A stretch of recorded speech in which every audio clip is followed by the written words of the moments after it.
총각선생, 해도령, 방울신녀. 이들의 거침없는 토크 배틀이 지금 시작됩니다. 사람의 얼굴에는 세삼, 삼나, 만상이 모두 다 들어있습니다. 인생의 방향을 제시하는 이정표이자 지침서, 관상. 나이와 성별, 그리고 인종까지 세상의 모든 경계를 뛰어넘는 관상의 힘. 얼굴만 봐도 모든 걸 쫙 꿰뚫어 볼 수 있습니다. 돈 잘 버는 관상이야. 건강하고 명이 긴 사람들은 엄지손가락 길이를 보면 이래서 봐. 성형을 하면 운명이 바뀔까? 피부도 맑아지고 자신감이 생겨서 좋은 기운으로 돌릴 수 있다고 봐요. 헛수고인 것 같아요. 맞아요. 무당의 시각에서 바라본 관상. 그 미스터리한 세계가 지금 펼쳐집니다. 오늘은 시청자 여러분을 향한 당부의 말씀으로 이야기를 시작해 보려고 합니다. 지금부터 저희가 들려드릴 관상에 대한 내용은 무당의 시선에 해석한 관상이기 때문에 관상 전문가들의 의견과 다를 수 있습니다. 이 점 유의해서 시청해 주시기 부탁드릴게요. 무당은 신명의 힘을 빌려서 다른 사람의 기륭하복을 점치하는데요. 굳이 신명이 없이 얼굴만 딱 보고 점을 치는 방법으로 바로 관상이라고 하죠. 우리나라에서는 선덕여왕이 집권했던 신라시대에 중국의 관상이 들어왔고 고려에 이어서 조선시대까지 관상의 유행이 이어졌다고 하는데요. 그래서 조선 후기의 소설 구운몽을 보면 두 눈썹은 다른 사람과는 달리 봉의 눈의 살적을 향했으니 벼슬이 삼정승에 이를 것이라는 구절도 찾아볼 수가 있습니다. 이렇게 시대를 막론하고 관상은 사람을 판단하는 데 중요한 수단이 되는데요.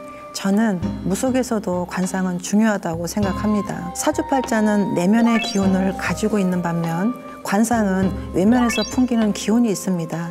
그래서 몰랐던 것도 얼굴을 보고 읽을 수가 있듯이 얼굴은 숨기지 못하는 또 하나의 언어인 셈입니다.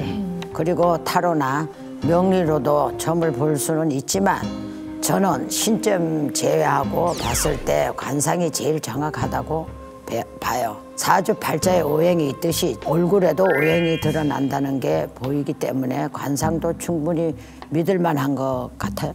저 같은 경우는 관상을 따로 배운 적은 없는데 저도 모르게 관상을 보게 되더라고요. 저도 그렇죠.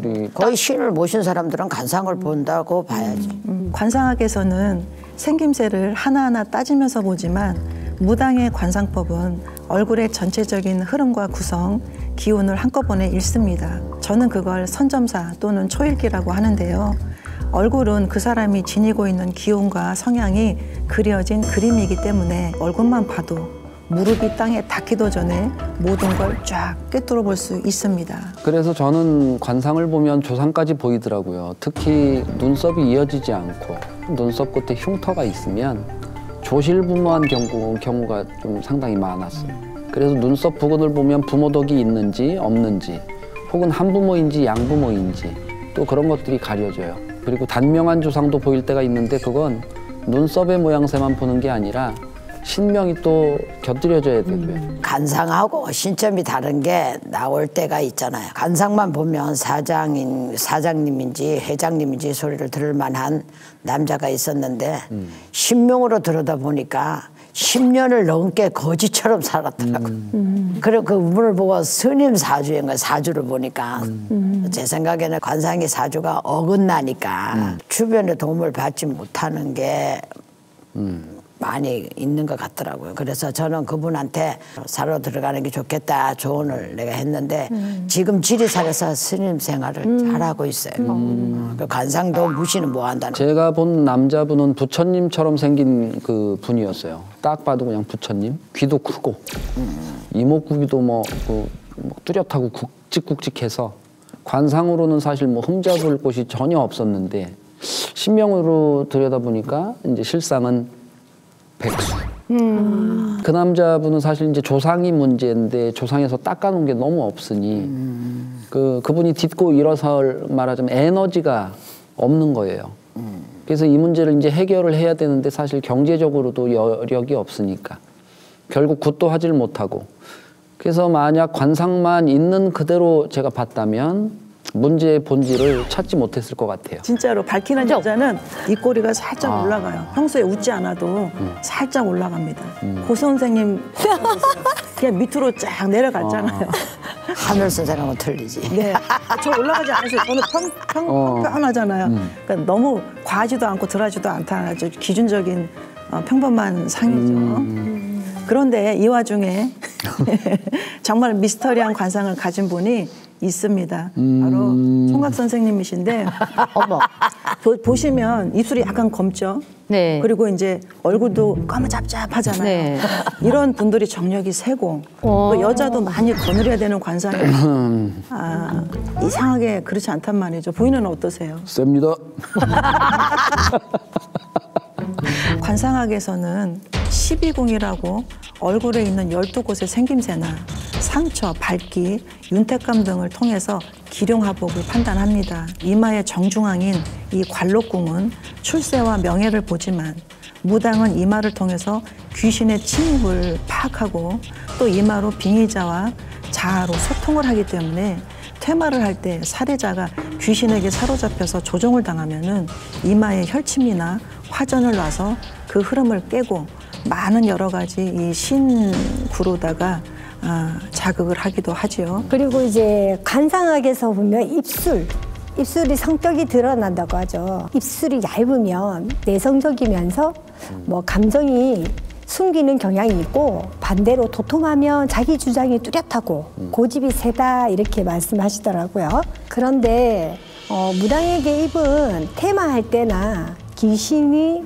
뱉어내는데 아주 중요한 창구 역할을 하죠. 예. 그렇죠. 그리고 관상학에서 보는 기는 초년, 중년, 말년 운이 다 볼 수 있는 중요한 부위인데 기를 3등분해서 위기, 초년, 중간이 중년, 끝이 말년이. 그래서 위쪽 기가 크고 윤탁하면은 초년이 좋고 귀바퀴가 귓볼이 얇아지는 형태면 중년에서 말년으로 이어질 때 풍파를 겪는 확률이 높다고 보는데 나는 귀를 보고 귀신을 잡아내지. 왜냐 빙의자들이 귀를 보면 마치 사람이 말하는 것처럼 귀가 움직이는 거가 보여. 귀신이 들락날락하는 표시거든요. 그건 일단 귀가 막 움직거리니까. 그래서 바로 잡아내는 그런 끌어내는 역할을 많이 합니다. 그리고 무당은 빙의에 걸린 사람들을 수없이 많이 만나보잖아요. 얼굴만 봐도 영적인 고통을 겪는지 알 수 있는데요. 특히 뭐 눈만 이렇게 봐도 귀신인지 없는지 뭐 판별할 수 있는 뭐 가능성이 있죠. 네. 그리고 굳이 기운을 느끼지 않더라도 홍채의 움직임을 자세히 관찰을 하면은 빙의의 기운을 의심해 볼 수 있습니다. 네. 빙의자의 눈은 동공을 감싼 홍채의 활동이 둔합니다. 그리고 눈 아래 마취 크림을 바른 것처럼 경직돼 있습니다. 그리고 이제 그 빙의자들은 눈동자가 또 유난히 작고 맞아요. 빨갛게 또 충혈이 돼 있고 또 시선도 한 곳에 두지를 못하고 초점 없이 이렇게 멍한 상태인 분들이 또 많고요. 또 평범한 사람도 빙의가 되면 관상이 변하는 경우가 있습니다. 그 부처를 닮은 얼굴이 복이 많은 관상인데 이런 얼굴을 가진 분들이 빙의가 되면 또 배신자의 얼굴로 변해요. 그 배트맨에 나오는 그 조커 아시죠? 그런 것처럼 이제 그 눈꼬리가 찢어지고 입꼬리가 이렇게 올라가면서 눈의 흰자위가 더 이렇게 많이 보이게 되죠. 눈 말고도 빙의에 구분할 수 있는 곳이 또 있는데 바로 혈색이 아닐까 싶어요. 빙의자들의 혈색이 평범한 사람과는 달리 백지장이 되거나 아주 하얗게 변하기도 하고 또 반대적으로 어둡게 변하기도 하잖아요. 네, 공통적으로 온기나 이런 체온이 또 느껴지지도 않고 그리고 손이 떨리거나 다리 불편함, 뭐 허리 아프고 뭐 그런 것들 뭐 이상 이후 나타나는 증세들이 아닐까. 그리고 무당이 보기에는 귀신이 붙은 관상을 얼굴이 선명하지 않고 솔직하게 그리고 흐리게 보이잖아요. 그런데 빙의가 아니라 신이 있는 경우라면 이마부터 목덜미까지 흐르는 기운이 굉장히 선명한데 저 눈에는 꽃이 핀 것처럼 보이더라고. 나는 내 눈에는 꽃이 피어 있는 것처럼. 네. 저 꽃이 폈나요? 폈죠. 폈죠. 네. 꽃밭속에서 노니까. 그리고 세상에서 가장 말도 안 되는 거짓말이 있죠. 제가 절대 믿지 않는 말인데 바로 돈 욕심이 없다는 말인데요. 관상 중에서도 최고 인기 관상이 돈 잘 버는 관상이 아닌가 싶어요. 예, 제가 봤을 때도 이마가 도톰하고 코가 좀 잘생겼고 이런 사람들 보고 돈 복이 선생님 네 맞습니다. 도톰하고 이마 네네 맞는 것 같아요. 네, 네. 맞아요. 그 콧망울이 두툼해서 개구리가 앉아 있는 것 같은 모양의 그 코인 개구리 코가 네. 사실 이제 제복이 많다고 하고 반대로 이제 콧대가 낮고 콧망울이 이게 별로 없고 그것도 들창코. 이제 이런 분들은 사실 이제 제복이 없다고 하잖아요. 그래서 재물을 볼 때 코를 중점적으로 보는데 제가 봤던 그 유명 여자 그 프로 골프 선수였던 그분은 선수로서 이제 부명예 모든 걸 다 이뤘어요. 그런데 이제 코 한쪽이 흉터처럼 이렇게 주저앉아 있는 저를 그때 당시에 찾아왔을 때는 그 사기를 당해서 투자 사기를 당해서 이제 이미 돈을 다 날린 상태. 어쩔 수 없어서 관제를 푸는 이제 의식을 하고 겨우 이제 투자금의 한 절반 정도는 회수를 했는데 그때 당했던 이제 그 투자 사기 때문에 신경 썼던 거 이런 것들로 인해서 몇 년 뒤에 사실 이제 암으로 돌아가셨어요. 그 제가 해석을 했을 때는 코의 흉터가 재물에 영향을 줘서 그분의 삶에 영향을 미친 게 아닐까 하고 생각합니다. 맞아요. 그런데 관상은 부자상인데 거지처럼 사는 경우가 있어요. 맞아요. 관상학에서는 귓볼이 동그랗고 늘어져 있는 부처님 귀가 재물복이 많다고 하잖아요. 제가 본 분은 부처님 귀에 돈이 들어오는 한 번 들어오면 나가지 않는 그런 이 회오리 귓구멍을 갖고 있었는데 60년 평생 통장에 100만 원 이상을 모아본 적이 없대요. 관상학적으로 아무리 좋은 조건을 가져도 맞아요. 사주나 영적인 문제에 또 조상 문제에 그런 문제로 재물이 마르기도 하더라고요. 그럼요. 그런데 결국 저는 관상은 관상대로 흘러가는 것 같아요. 사업을 하면서 크게 돈을 버셨거든요. 근데 얼굴이 제가 봤을 때는 성공할 수 있는 얼굴이 아닌 거예요. 아무리 봐도 어딜 봐서 성공할 얼굴일까 하고 제가 봤거든요. 근데 눈이 굉장히 크고 이렇게 푹 들어간 외국 눈이라 그러죠. 일명 푹 들어간 눈에 입술은 또 두툼하고 얼굴이 둥글둥글해서 턱이 좁고 이래서 제가 아무리 봐도 나가는 힘이 부족하지 않을까 치고 나가는 힘이 부족할 건데 라고 생각을 했는데 이분이 관상하고는 좀 틀리게 돈을 많이 벌어서 주체를 못 하시다가 집도 사고 차도 사고 막 그러다가 사고 치고 투자하고 막 이러더니 돈을 펑펑 쓰는 거예요. 그러다가 결국은 돈을 다 날리고 빚까지 안게 되더라고요. 네. 그래서 저는 관상적으로 재물복이 없어도 조상을 잘 모시고 자신의 기운을 잘 관리를 하면은 재물운이 상승할 수도 있다고 생각을 합니다. 네, 맞아요. 굴곡 없이 칼처럼 뾰족한 칼기 어떻게든 금전이 나가죠. 귓볼이 아예 없다고 할 정도로 전형적인 칼기였던 분이 큰 사업가가 된 사례가 있었어요. 제가 상담했던 분들을 쭉 돌이켜봐도 칼기가 부자였던 경우는 거의 못 봤었거든요. 그런데 이분은 칼기를 갖고 있었지만 1년에 한 번씩 운수를 보면서 자신의 부족한 부분들을 보완하고 또 조상님도 극진유의하고 누가 집안에 돌아가시면 77이 49제 진옥이 하여튼 기가 막히게 잘 해서 해드리거든요. 있어도 없어도 꼭 해요. 그러니까 그런 분들은 아무리 관상이 안 좋아도 맞아요. 어떻게든 운이 들어오는 거예요. 그 운을 받는 거예요. 행재수는 관상이 아니라 그 사람의 사주와 맞는 운기가 들어왔을 때 당첨이 되는 거 아닐까 싶어요. 뭘 해도 안 풀린다는 사람이 찾아온 적이 있었는데 사주를 보면서 그렇게 내가 살 수밖에 없더라고요. 보니까 그 사람 사주를 보니까. 그런데 그 날의 특징이 시에 운기에 들어있는 게 보여서 복권 한번 사보라고 내가 슬쩍 한번 복권 한번 사보면서 미친 척하고 사보라고 내가 했는데 진짜 3천만 원이 당첨이 된 거예요. 3천만 원짜리가 그 뭐 몇 등인지는 모르겠는데 그때는 주택복권이야, 주택복권. 그러니까 행재수가 관상이 아니라 사주에 있는 거가 아닌가. 관상에 있는 건 아니고. 아닙니다. 뭐예요? 관상에 있어? 저는 관상에서도 횡재수를 읽을 수 있다고 생각을 합니다. 회오리처럼 들어간 귀는 쫙쫙 빨아 당겨요. 쫙쫙 빨아 당기는데 귓볼까지 그렇게 늘어져 있잖아요. 주머니가 안 나가요. 그러니까 모아서 뭔가를 투자를 했을 적에 더 커지는 거지. 펑펑 터지는 거예요. 그런데 아무리 관상이 그렇다 하더라도 결국 관리를 못하면 다 헛수고인 것 같아요. 맞아요. 저도 로또 당첨되신 분이 2번 상담을 제가 한 적이 있어요. 있는데 아무리 봐도 성품이 게으르고 관상에 돈이 보이지 않는 거예요. 근데 로또 당첨이 됐다 하더라고요. 그래서 아니야 다를까 그분이 돈으로 문어발이라 해야 되죠. 사업을 여기저기 막 벌리셨더라고요. 근데 결국은 다 말아먹고 이제 빚을 졌다고 하더라고요. 저는 횡재수는 관상으로 보기 사실 어렵지만 그 탕진수는 관상에 드러나 있다고 생각해요. 맞아요. 그 제 친구의 아버지는 이제 도박에서 딴 돈으로 이제 집까지 사고 뭐 재산을 늘리는 걸 유명하신 그 전국 타짜예요.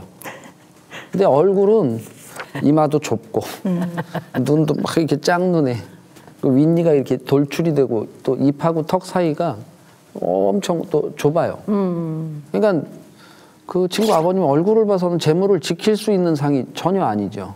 그 결국 이제 관상대로 도박으로 번 그 돈을 다 날리셔가지고 나중에는 집도 절도 없이 망했어요. 이게 횡재와 탕진은 종이 한 장 차이예요. 네. 관상을 굳이 분석하지 않아도 얼굴만 이렇게 봐도 아는 게 건강이잖아요. 지금까지 찾아왔던 분들 따져보면 얼굴 혈색이라 그러죠. 어둡고 턱이 길고 입꼬리가 얇으면서 눈꼬리가 좀 처진 분들이 있더라고요. 그러니까 잔병 주례를 많이 하는 것 같더라고요. 제가 볼 때는요. 저는 건강을 볼 때 인중이 짧은지 긴지 인중이 골이 깊은지 얕은지 인중 색깔이 어두운지 투명한지를 봐요. 건강하고 명이 긴 사람들은 대체적으로 인중이 길면서 깊고 색깔도 투명하다고 저는 봅니다. 그런데 저는 인중이 긴 분들 중에도 단명하신 분들을 맞아요. 좀 많이 봤어요. 근데 이게 왜 그러냐면 우리나라 사람의 80%는 북방계 그리고 20%는 남방계거든요. 그리고 북방계와 남방계는 염색체가 달라가지고 두뇌와 생김새, 성향이 다 다릅니다. 관상 이론은 북방계를 기준으로 만들어졌기 때문에 남방계 사람들에게는 좀 해석이 다를 수가 있어요. 관상학적으로. 그리고 이제 그 수명을 볼 때 귀를 좀 보잖아요.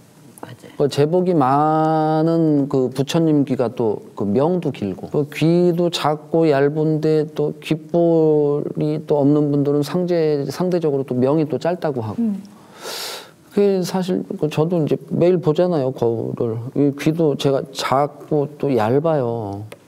그 단명인가요? 얼굴은 작으시잖아요. 거를 좀 봐주세요. 그거. 귀는 내기가 명기지. 네.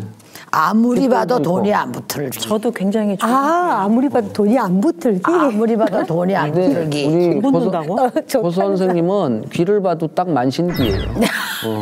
근데 다른 건 몰라도 관상학으로 애매모호할지는 몰라도 특히 성욕은 아주 정확하게 나온다고 봅니다. 제가 총각 선생님을 아주 예리하게 추리를 했잖아요. 그런데 성욕이 많은 사람들은 남녀 할 것 없이 눈꼬리가 갈매기 모양으로 꺾여 있는데 매일 만나는 사람이 바뀔 정도로의 성적인 게 밝히더라고요. 그러니까 그리고 입술이